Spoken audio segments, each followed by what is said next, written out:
Hello everyone, welcome back to my YouTube channel.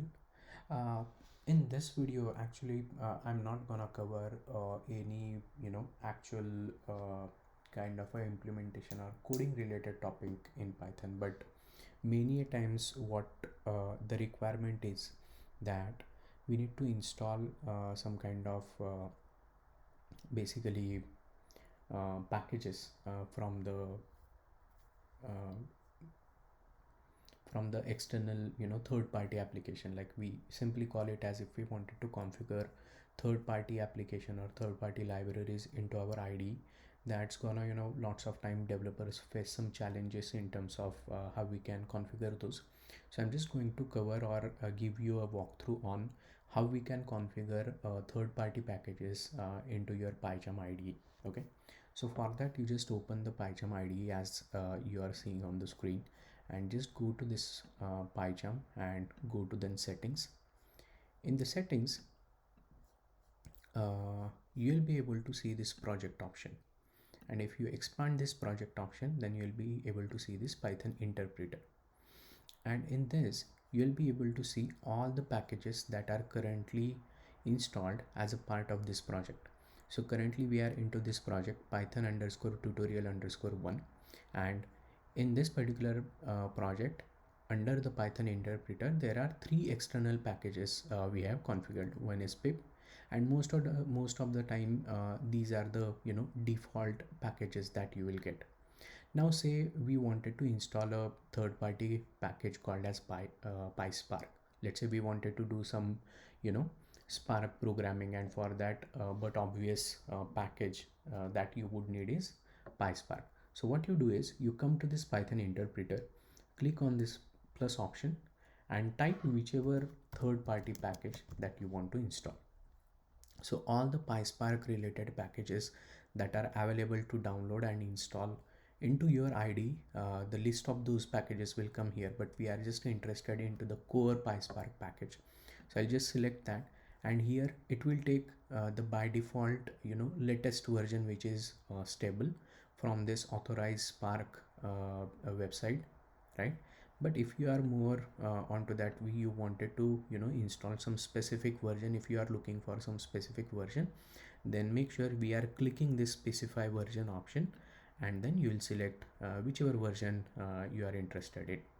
For now, I'll just go ahead with whatever we have as a latest version, but sometimes there is a specific requirement about installing or configuring a specific PySpark version. So that way, this is how you can do it basically. So once you have selected this PySpark and whichever version that you want to configure, you just click on this install package button, which is available here, and internally your PyCharm IDE is gonna fetch all the packages that are needed to install PySpark onto your project.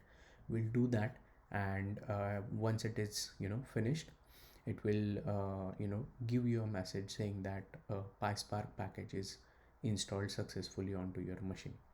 If you see this a small window here, the background, in the background whatever is happening, it is saying installing package PySpark, and it is in progress basically. So this is how you do it, and once it is finished, then it will display the message as I was saying earlier.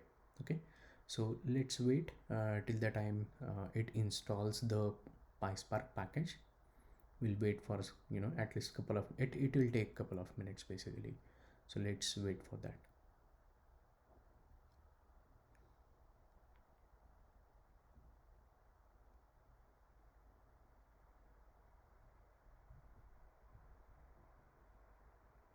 Yeah, if you see now, the package PySpark installed successfully, it had shown this message, and now you can close this window.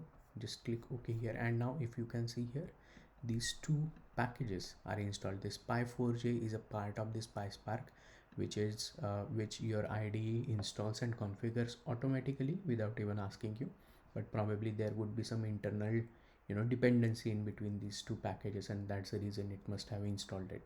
Okay, so having said that, now you can see a PySpark package installed and configured for you, and it will display the version which it has installed onto your machine as well. Okay, so this is how, even though it's a very small non-programmable video tutorial, it is very important whenever we wanted to deal with any of the external packages that we wanted to include as a part of, dependency into our project, wanted to use those, then this is how we use it, in general.